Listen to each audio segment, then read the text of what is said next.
Nabigyan ng libreng bigas at pera ang nasa mahigit na 300,000 na mahihirap na benepisyaryo sa formal na paglulunsad ng Cash and Rice Distribution or CARD program ng gobyerno nito lang linggo. Inulunsad ang programa sa National Capital Region at sa mga lungsod ng Biñan at Santa Rosa sa Laguna, kung saan umabot ang kabuuan ng 335,000 na mahihirap ang makakatanggap ng ayuda. Pinangungunahan ni House Speaker Martin Romualdez at ng DSWD ang sabayang pamimigay ng ayuda sa 33 na legislative district sa Metro Manila.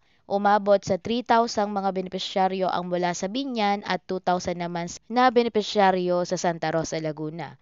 Sa naturang programa ay nakatanggap ng bawat isa ang mga benepisyaryo ng 2,000 pesos hanggang 2,500 pesos na cash mula sa AIS program ng DSWD. Sa tulong naman ng mga retailers na maaaring magamit ng mga benepisyaryo ang 950 pesos para makabili ng 25 kilos na bigas or 38 pesos sa bawat kilo ng wind-milled rice.